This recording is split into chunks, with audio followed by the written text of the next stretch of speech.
Hello दोस्तों, नमस्कार। एक बार फिर से आप सभी का बहुत बहुत स्वागत है मंजिल एकेडमी यूट्यूब चैनल पे।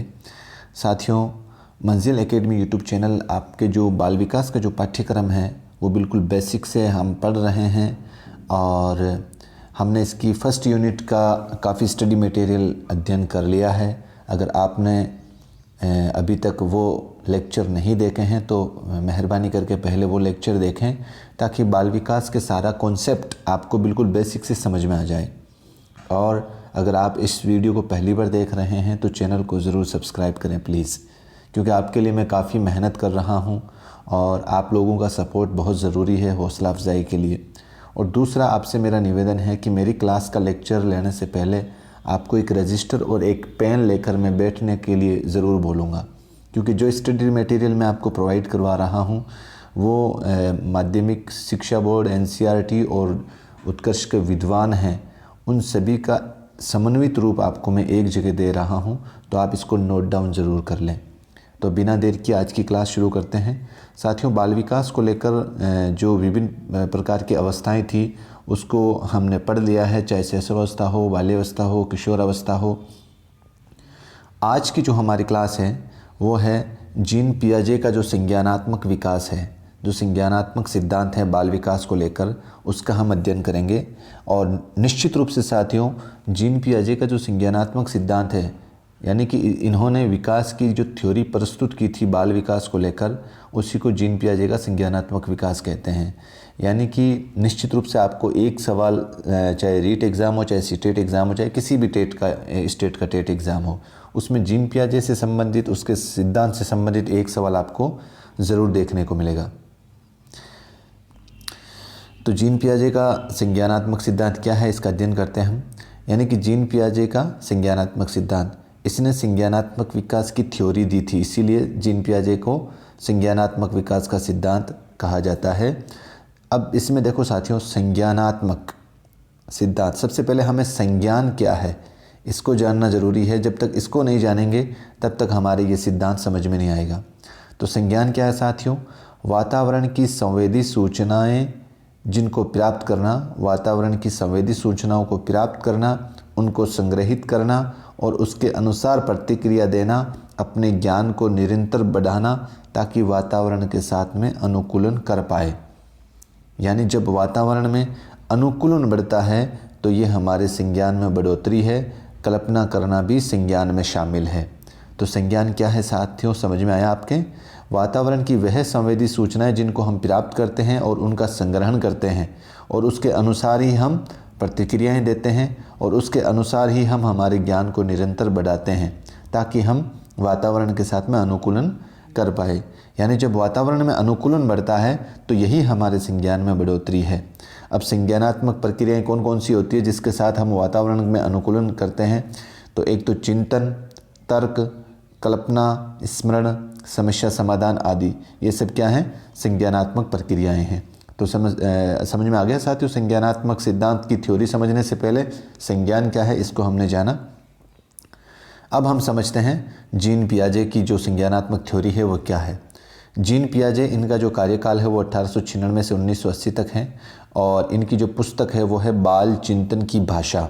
बाल विकास को लेकर इन्होंने जो सिद्धांत दिया ना, संज्ञानात्मक सिद्धांत, इनकी एक पुस्तक है बाल चिंतन की भाषा, इसी के अंदर इस सिद्धांत को दिया है। और जीन पियाजे ने खुद के बच्चे, इनके बच्चे का नाम था एक तो लॉरेंट और एक ल्यूसिन, इसी पर प्रयोग भी किया था संज्ञानात्मक सिद्धांत का। तो जीन पियाजे की थ्योरी को समझते हैं। जीन पियाजे विकासात्मक मनोविज्ञान से संबंधित है, ना कि व्यवहारिक और ना ही ये संज्ञानवादी थे। बहुत इंपॉर्टेंट लाइन है साथियों ये।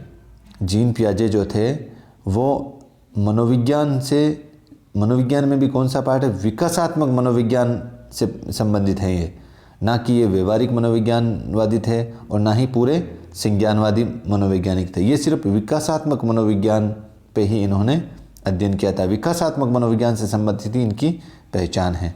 और ये कहाँ के निवासी हैं? ये स्विट्ज़रलैंड के निवासी हैं और प्रमुख रूप से ये क्या थे? जीव विज्ञान शास्त्री थे।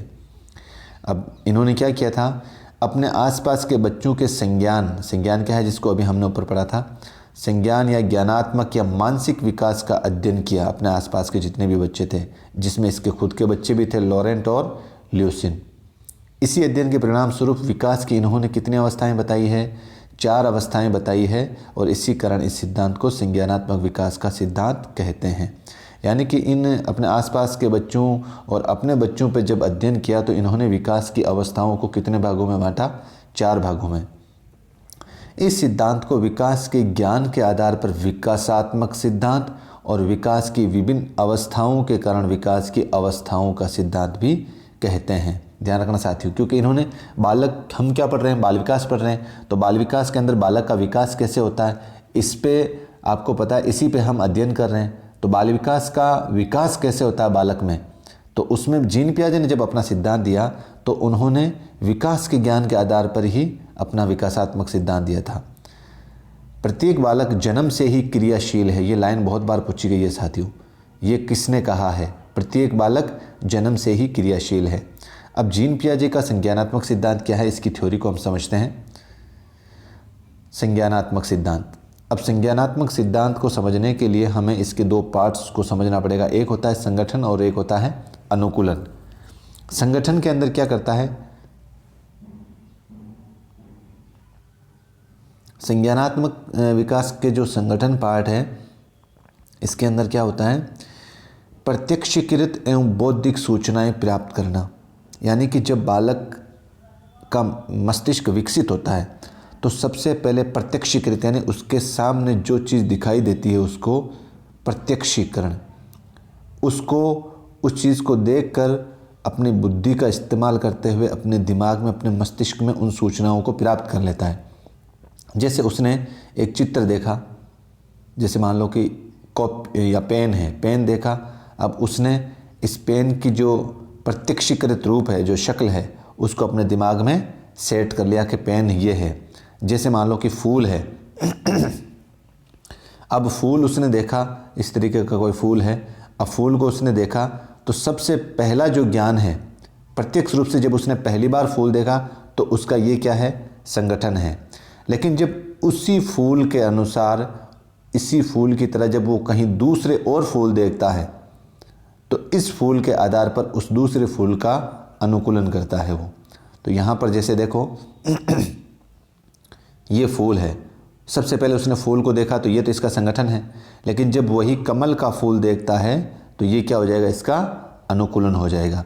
अब अनुकूलन का मतलब वातावरण के साथ अपने आप को ढालना, वातावरण के साथ अपने आप को ढालना। संगठन का मतलब साथियों इतना ही समझो, जब किसी वस्तु का पहली बार प्रत्यक्ष ज्ञान होता है तो उनकी जो सूचनाएं उस बालक को प्राप्त होती है वो उसका संगठन है, और उसी के आधार पर जब वो अनुकूलन करने लग जाता है तो वो उसका अनुकूलन है। जैसे मैंने एग्जाम्पल दिया यहाँ पर, अगर सिर्फ फूल, जब वो पहली बार फूल को देखता है तो उसका संगठन है और कमल का फूल उसका अनुकूलन हो जाएगा। अब अनुकूलन को भी साथियों डिवाइड किया गया है यहाँ पर 2 भागों में। अनुकूलन को एक तो आत्मसातीकरण और दूसरा है विशिष्टीकरण।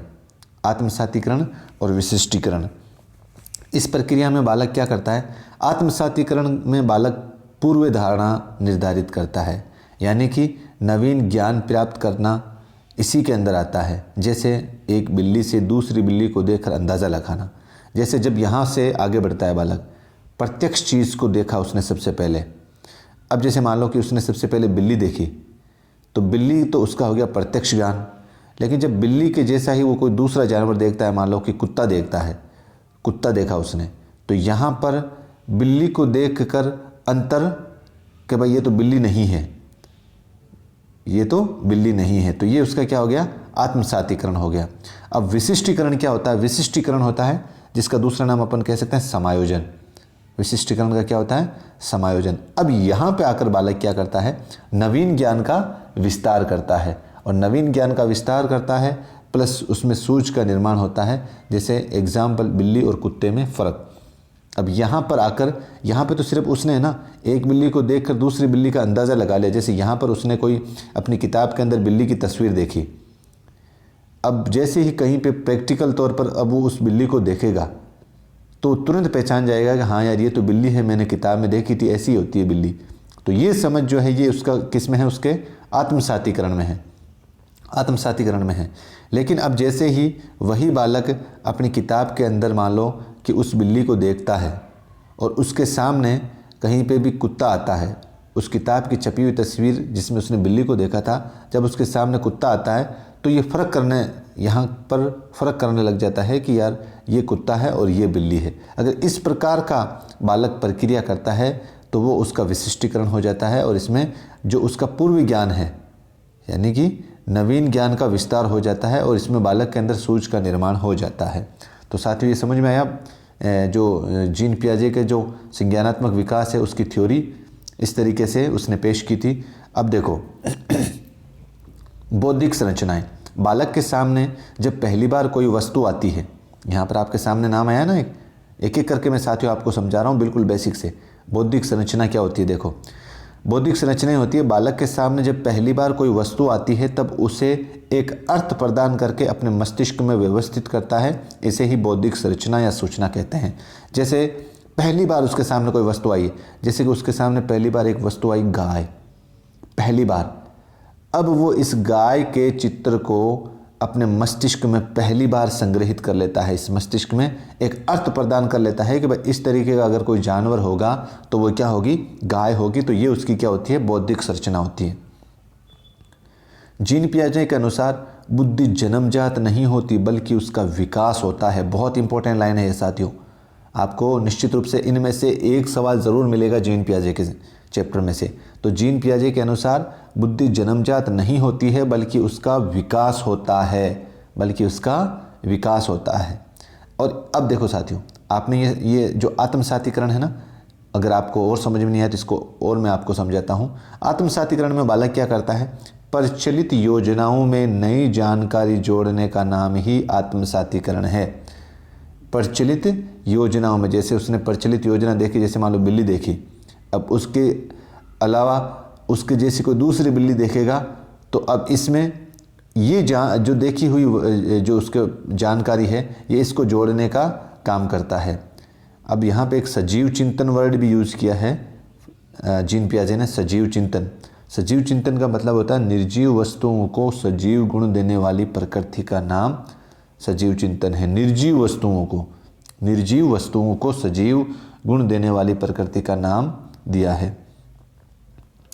अब हम साथियों एक एक करके जीन पियाजे का जो संज्ञानात्मक विकास है उसने जीन पियाजे ने 4 अवस्थाओं में इस विकास को डिवाइडेशन किया है, 4 अवस्थाओं में अपने संज्ञानात्मक विकास को बांटा है। पूछ लेता है सीधे ही, संज्ञानात्मक जीन पियाजे ने अपने संज्ञानात्मक विकास में बालक के विकास को कितनी अवस्थाओं में बांटा है, तो 4 अवस्थाओं में बांटा है। तो सबसे पहले देखते हैं संवेदनात्मक गामक अवस्था। बहुत अच्छे से समझना है साथियों, संवेदनात्मक गामक अवस्था जिसका इंग्लिश में नाम है और आपको याद भी करना है sensory motor stage, sensory motor stage. और इसकी जो अवस्था होती है वो जन्म से 2 वर्ष तक की होती है। यानी कि जीन पियाजे ने जो पहली अवस्था डिवाइड की है उसका नाम है संवेदनात्मक गामक अवस्था। अब साथियों संवेदना क्या है, संवेदनात्मक में मैं साथियों एक एक करके आपको वर्ड इसलिए समझा रहा हूँ कि ये वर्ड आपके लिए नए हैं और पहली बार आप देख रहे हैं, तो इसलिए इनका अर्थ जब तक आप नहीं समझेंगे, इसके सिद्धांत को नहीं समझेंगे। तो सबसे पहले संवेदना क्या है, संवेदी समझ यानी कि इंद्रियों द्वारा प्राप्त होने वाला प्रथम ज्ञान जिसे वस्तु स्थायित्व गुण भी कहते हैं, वस्तु स्थायित्व गुण भी कहते हैं। नहीं समझ में आया, अब समझते हैं। इंद्रियों के द्वारा प्राप्त ज्ञान यानी कि आपको पता है हमें हमारी 5 इंद्रियों के माध्यम से जो ज्ञान प्राप्त होता है उसे प्रथम ज्ञान कहते हैं। यानी कि हमारी 5 इंद्रियां कौन, आँख, कान, नाक, जीभ और त्वचा। इनके द्वारा जब हमें पहली बार किसी चीज़ का ज्ञान होता है, जैसे मान लो कि आँख से मैंने किसी चीज़ को पहली बार देखा तो वो मेरा प्रत्यक्ष और स्थायित्व गुण है। जैसे मैंने जैसे मान लो कि टोपी देखी तो टोपी को मैंने आंखों से देखा तो ये मेरा पहले ही प्रत्यक्ष ज्ञान है और इस टोपी को मैं एक स्थायित्व दे दूंगा अपने मस्तिष्क में कि भाई टोपी ऐसी होती है। या जैसे मैंने पहली बार किसी का नाम सुना तो नाम सुनते ही वो नाम जब भी मेरे दोबारा दिमाग में आएगा तो मैं तुरंत पहचान जाऊंगा, हाँ यार ये नाम मेरा सुना हुआ है। तो इस तरीके से मैंने उसको स्थायित्व दे दिया। तो संवेदना क्या होती है, संवेदना हमारी संवेदी समझ होती है जो हमारी इंद्रियों के द्वारा प्राप्त होने वाला प्रथम ज्ञान जिसे हम वस्तु स्थायित्व का गुण भी कहते हैं। दूसरा नाम आता है साथियों इसमें गामक। गामक देखो, गामक क्रिया का मतलब होता है शरीर की द्वारा की जाने वाली क्रिया, शरीर के द्वारा की जाने वाली क्रिया जैसे खेलना, पकड़ना, लिखना, अर्थात असहाय प्राणी से गतिशील प्राणी बनना, यानी कि असहाय प्राणी से गतिशील प्राणी बनना, तो उसकी वो गामक क्रिया। गामक से आप इतना याद रखो, शरीर के द्वारा जो भी क्रिया की जाती है वो आपकी कौन सी क्रिया होगी? गामक क्रिया। जैसे आप खेल रहे हो तो इसमें आपकी शरीर की क्रिया हो रही है कि नहीं हो रही है? आप किसी को पकड़ रहे हो, आपकी शारीरिक क्रिया हो रही है। आप लिख रहे हो, आपकी शारीरिक क्रिया हो रही है। दूसरी लाइन इसमें इंपॉर्टेंट है, गामक क्रियाएं जो होती हैं वो जन्मजात और अर्जित दोनों होती है साथियों। हमारी जो शारीरिक क्रियाएं होती है ना, वो हमारी जन्म से भी कुछ होती है और कुछ हम इनको अर्जित भी करते हैं, प्राप्त भी करते हैं। एक नाम आता है, इसमें कई बार सवाल पूछा भी है साथियों कि स्कीमा क्या है। तो जीन पियाजे ने स्कीमा वर्ड इस्तेमाल किया। ये क्या है? छोटे छोटे बच्चे जो क्रियाएं करते हैं वो क्रियाएं उनके मस्तिष्क या संज्ञान से जुड़ी हुई रहती है, जिसे स्कीमा कहते हैं। और ये क्रिया शारीरिक क्रियाएं होती है, और ये क्रियाएं शारीरिक क्रियाएं होती हैं, जैसे अनुकरण, स्मृति और मानसिक निरूपण। यानी कि जब छोटे छोटे बालक क्रियाएं करते हैं और वो क्रियाएं उनके मस्तिष्क या संज्ञान से जुड़ी हुई रहती है, इसे स्कीमा कहते हैं। जो क्रियाएं बालक के मस्तिष्क से जुड़ी हुई रहती है वो स्कीमा कहलाती है। बालक इस अवस्था में आवाज़, प्रकाश के प्रति सचेत हो जाता है। जैसे मान लो कि गेंद पकड़ना, चॉकलेट चूसना आदि, यानी कि आवाज़ के प्रति भी सचेत हो जाता है। और अपने जो, जैसे मान लो कि कोई आवाज़ दे तो तुरंत वो मतलब इस तरीके से आंखें खोल के देखता है, कोई बुला रहा है और वो सो रहा है, और अगर उसकी आंखें बंद हैं और मतलब नींद नहीं आ रही उसको, और आपने लाइट चलाते ही वो आंखें खोलकर सचेत हो जाता है। तो इस अवस्था का बालक जो होता है ना, वो सचेत, प्रकाश और आवाज़ के प्रति सचेत हो जाता है। और इसी अवस्था का बालक क्या करता है? जनजातीय क्रियाएं भी करता है, जैसे तितली को पैर से कुचलना वगैरह। और इसी अवस्था में बालक वस्तु स्थायित्व का गुण विकसित कर लेता है। वस्तु स्थिरता, ये सवाल पूछा गया साथियों। वस्तु स्थायित्व का गुण मतलब जिस चीज़ को वो पहली बार देख रहा है उसकी तस्वीर उसके मस्तिष्क में स्थायी रूप से छप जाती है। तो ये थी पहली अवस्था। दूसरी अवस्था है जिसका नाम है पूर्व संक्रियात्मक अवस्था, जिसको इंग्लिश में कहते हैं प्री ऑपरेशनल स्टेज। और इसकी जो अवस्था का कार्यकाल है वो है 2 वर्ष से 7 वर्ष तक। इसको अंत्यप्रज्ञा काल भी कहते हैं। इसको अंत्यप्रज्ञा काल भी कहते हैं, यानी कि बालक के अंदर विभिन्न वस्तुओं के प्रति ज्ञान का निर्माण होना। बालक के अंदर विभिन्न वस्तुओं के प्रति ज्ञान का निर्माण होना। और इसी अवस्था को द वर्क ऑफ चाइल्ड भी कहा जाता है। द वर्क ऑफ चाइल्ड भी कहा जाता है क्योंकि इस अवस्था में बालक पड़ोसी बच्चों के साथ खेलता है। और खेल कौन सा खेलता है? प्रतीकात्मक खेल, यानी कि प्रतीक, कोई सिंबल, कोई जैसे मान लो कि एक खिलौना है, कोई बॉल है, कोई चार्ट है, या किसी तरीके का कोई प्रतीकात्मक अवस्था, इसीलिए इसको बोलते हैं प्रतीकात्मक अवस्था। यानी विभिन्न खिलौनों के साथ वो पड़ोसियों बच्चों के साथ खेलने लग जाता है। जैसे मान लो कि उसके किसी बच्चे के कोई एक छोटी साइकिल को लेके आते हैं, छोटे वाली, तब वो उसी साइकिल को लेकर अपने साथियों के साथ उसको दिखाने जाएगा, उनके साथ खेलेगा।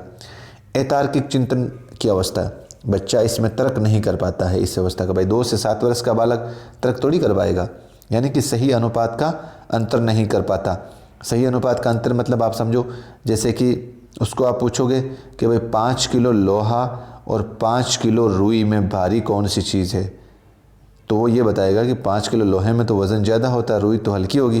तो ये अनुपात का अंतर वो नहीं कर पाता। सजीव व निर्जीव वस्तुओं में अंतर नहीं कर पाता।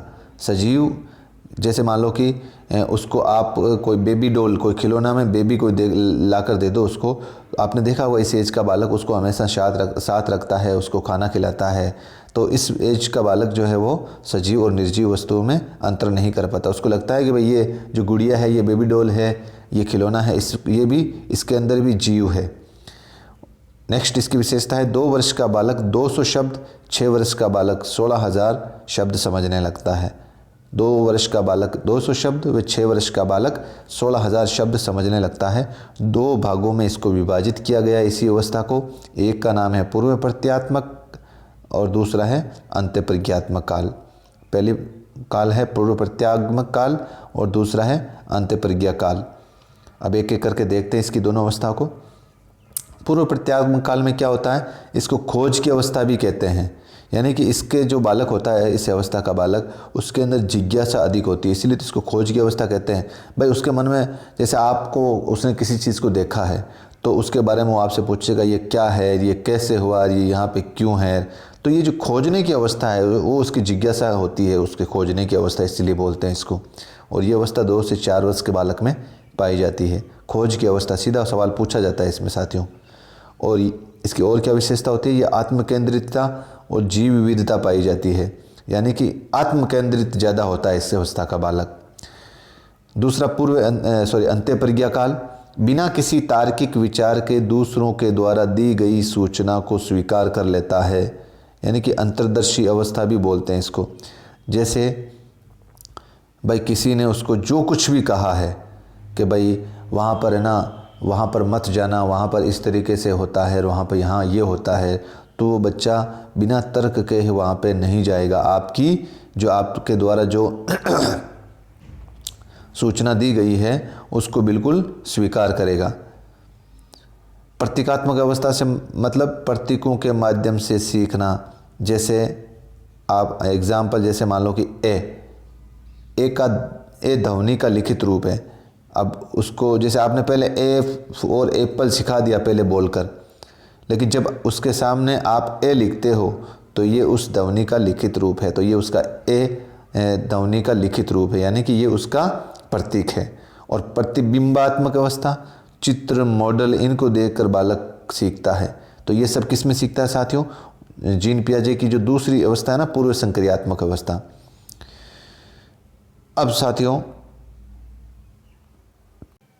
अब हम बढ़ते हैं साथियों, जीन पियाजे ने जो तीसरी विकास की अवस्था दी उसका नाम क्या है, मूर्त संक्रियात्मक अवस्था। मूर्त संक्रियात्मक अवस्था, और इसका इंग्लिश नाम है साथियों कंसर्ट ऑपरेशनल स्टेज। इसकी जो अवस्था है वो 7 से 11 वर्ष मानी है उसने। इस अवस्था के बालक का जब उसने विकास किया तो उसने क्या क्या पाया, उसने ये पाया कि ये अवस्था तक आते आते बालक तार्किक चिंतन करने लग जाता है, इसलिए इसको तार्किक चिंतन की अवस्था भी कहते हैं। लेकिन जब ये चिंतन करता है तो ये सिर्फ मूर्त चिंतन करता है, यानी कि जो चीज़ देखेगा, अगर उसके सामने है कोई चीज़ तो उसी पे सिर्फ ये चिंतन करेगा, उसके सामने जो चीज़ नहीं है उस पर वो चिंतन नहीं कर पाएगा, जिसको अमूर्त चिंतन कहते हैं। और ये सवाल साथियों पूछा भी गया है, पलटावी गुण विकसित किस अवस्था में होता है, तो आपको याद रखना है मूर्त संक्रियात्मक अवस्था। तो पलटावी गुण विकसित का मतलब, इसको एक इंग्लिश नाम भी पूछ लेते हैं आपको, ट्रेट ऑफ रिवर्सिबिलिटी, यानी पलटकर सोचने की क्षमता का विकास हो जाता है। जैसे मान लो कि आपको एग्जाम्पल दूं, यानी कि बालक को आपने 2 × 3 = 6 ही क्यों होते हैं, 5 क्यों नहीं होते, 4 क्यों नहीं होते, 7 क्यों नहीं होते, ये उसकी समझ अगर आप देखोगे तो ये गुण जो बालक के अंदर विकसित हो जाता है, इसको पलटावी गुण बोलते हैं। इस अवस्था में आकर बालक सही अनुपात का अंतर भी कर लेना सीख जाता है, यानी कि जब पिछले वाली अवस्था में हमने देखा ना कि भाई 2 किलो लोहा है और 2 किलो रुई है, तो जो इससे पहले वाली अवस्था है 2 नंबर अवस्था, संक्रियात्मक अवस्था, उसके अंदर बालक आपको यही बताएगा कि लोहे में वज़न ज़्यादा होगा, चाहे वो 2 किलो रुई के बराबर ही क्यों हो, रुई में इतना वज़न नहीं होगा। लेकिन इस अवस्था के बालक में अनुपात का अंतर करना सीख जाता है सही। आरोही व अवरोही क्रम को समझने लगता है, क्रमबद्धता, आकार, भार आदि को भी इस अवस्था में समझने लग जाता है।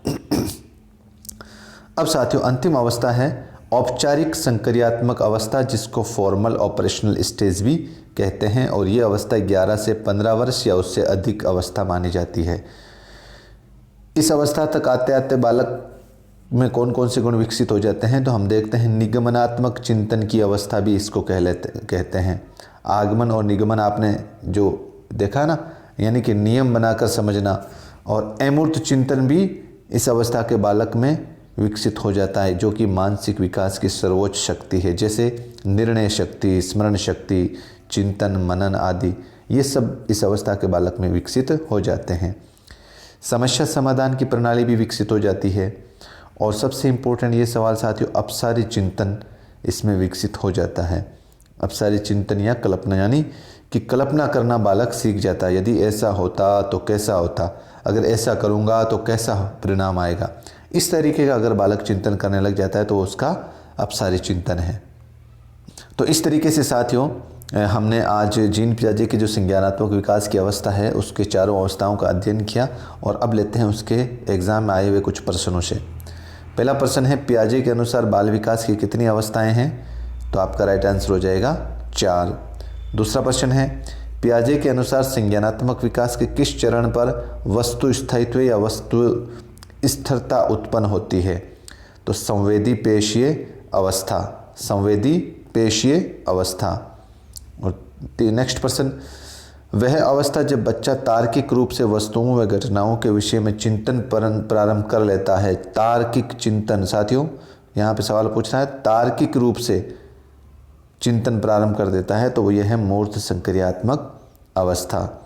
अगला सवाल है, संज्ञानात्मक विकास किसके द्वारा समर्थित होता है? इसका आंसर लिखा है मैंने सीधा ही साथियों, एक समृद्ध और विवेकपूर्ण वातावरण उपलब्ध कराने से बालक के अंदर संज्ञानात्मक विकास समर्थित होने लग जाता है। अगला सवाल है साथियों, वह कौन सा स्थान है जहां बच्चे के संज्ञानात्मक विकास को सबसे बेहतर तरीके से परिभाषित किया जाता है? वह कौन सा स्थान है जहां बच्चे के संज्ञानात्मक विकास को सबसे बेहतर तरीके से परिभाषित किया जाता है? साथियों यहाँ पर एक बुक्स में तो खेल का मैदान भी दिया हुआ है और एक में विद्यालय एवं कक्षा पर्यावरण भी दिया हुआ है, लेकिन मेरे हिसाब से इसका आंसर है ना विद्यालय एवं कक्ष पर्यावरण है साथियों। संज्ञानात्मक विकास को सबसे बेहतर तरीके से, इसका राइट आंसर मेरे हिसाब से तो देखो विद्यालय एवं कक्ष पर्यावरण है। बाकी एक किताब के अंदर मैंने खेल का मैदान भी देखा है। बाकी 90% इसका उत्तर जो है वो मैंने 1-2 किताबों में देखा है वो विद्यालय एवं कक्ष वातावरण है। बाकी एक किताब में खेल का मैदान भी देखा है। तो आप भी थोड़ा सा इस पे, आपको अगर कोई एग्जैक्ट आंकड़ा मिल जाए तो मुझे भी ज़रूर बताना इसका।